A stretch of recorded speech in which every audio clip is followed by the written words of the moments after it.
रवि और उसके दोस्त अमित, नीरज और विजय रात में सैर पर जाने का प्लान बनाते हैं। रात के अंधेरे में एक सुनसान खंडहर में जाने की बात सुनकर सभी उत्साहित हो जाते हैं। रात के ठीक 12 बजे चारों दोस्त अपनी मोटरसाइकिल पर सवार होकर उस खंडहर की तरफ चल पड़ी डियगते हैं। ठंडी हवा उनके चेहरे पर चुभ रही थी, लेकिन उनके अंदर का जोश कम नहीं हो रहा था। खंडहर शहर से दूर एक सुनसान जगह पर था। धीरे धीरे अंधेरा गहराता गया और सन्नाटा छा गया। चारों दोस्तों के दिलों में एक अजीब सी बेचैनी होने लगी। खंडहर तक पहुंचने वाली सड़क टूटी फूटी थी और चारों तरफ सिर्फ पेड़ ही पेड़ थे। रात के अंधेरे में उन पेड़ों की परछाइयां डरावनी आकृतियां बना रही थी। ठंडी हवा में पेड़ों की सरसराहट एक भयानक संगीत जैसी लग रही थी। फिर दूर से उस खंडहर की दीवारें दिखाई देने लगी। जैसे जैसे वे उसके करीब आते गए, उनके दिलों की धड़कनें तेज होती गई। खंडहर पूरी तरह से अंधेरे में डूबा हुआ था और वहां का सन्नाटा और भी भयानक हो गया था। मुझे नहीं लगता कि हमें यहाँ आना चाहिए था, नीरज ने कहा। उसकी आवाज थोड़ी कांप रही थी। डरो मत यार, यह सिर्फ एक पुराना खंडहर है, रवि ने जवाब दिया। हालांकि उसके मन में भी थोड़ी झिझक थी। चारों दोस्त अपनी मोटरसाइकिल खंडहर के बाहर खड़ी करके अंदर चले गए। खंडहर के अंदर का नजारा और भी डरावना था। टूटी फूटी दीवारें, जंग लगे लोहे के सरिये और टूटी हुई खिड़कियां सब कुछ डर पैदा कर रहा था। ऊपर आसमान में चांद बादलों में छिपा हुआ था और चारों तरफ अंधेरा छाया हुआ था। हवा में धूल और सड़ी हुई लकड़ी की गंध फैली हुई थी।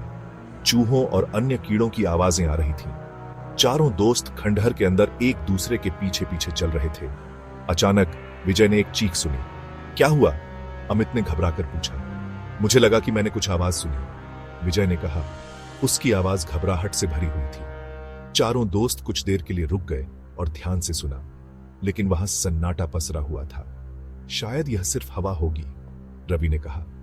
वे आगे बढ़े और खंडहर के अंदर एक बड़े से हॉल में पहुंचे। हॉल की छत टूटी हुई थी और चांदनी अंदर आ रही थी। हॉल के बीचों बीच एक कुआं था जो सूखा हुआ था। चारों दोस्त उस हॉल में घूमने लगे। अचानक उन्होंने देखा कि हॉल का एक दरवाजा अपने आप बंद हो गया है। यह अजीब है, नीरज ने कहा। हां, मैंने भी देखा, अमित ने कहा। वे उस दरवाजे के पास गए और उसे खोलने की कोशिश की, लेकिन वह नहीं खुला। यह बंद है, रवि ने कहा। तभी उन्होंने दरवाजे पर कुछ लिखा हुआ देखा। यह खून से लिखा हुआ था। यहां से चले जाओ, संदेश में लिखा था। यह देखकर चारों दोस्त डर गए। उनके दिल की धड़कन तेज हो गई और उनके चेहरे पीले पड़ गए। यह तो बहुत डरावना है, विजय ने कहा। उसकी आवाज कांप रही थी। हमें यहां से चले जाना चाहिए, नीरज ने कहा।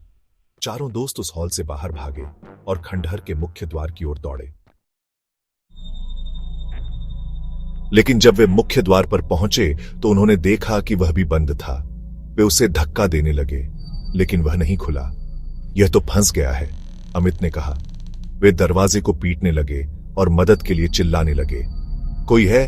हमें यहां से निकालो, रवि चिल्लाया। लेकिन कोई जवाब नहीं आया। तभी उन्हें एहसास हुआ कि विजय उनके साथ नहीं है। विजय कहां है? नीरज ने घबराकर पूछा। चारों तरफ अंधेरा था और वे विजय को देख नहीं पा रहे थे। विजय, विजय, वे चिल्लाए, लेकिन विजय का कोई जवाब नहीं आया। वे घबरा गए और दरवाजे को पीटते रहे। कुछ देर बाद पुलिस वहां आ गई। पुलिस ने दरवाजा तोड़ा और अंदर दाखिल हुई। क्या हुआ? आप लोग कौन हैं? एक पुलिस वाले ने पूछा। हम यहां फंस गए थे और हमारा एक दोस्त गायब हो गया है, रवि ने कहा। पुलिस ने चारों तरफ देखा, लेकिन विजय का कोई पता नहीं चला।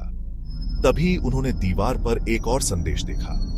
यह भी खून से लिखा हुआ था। वह मेरे पास है, संदेश में लिखा था।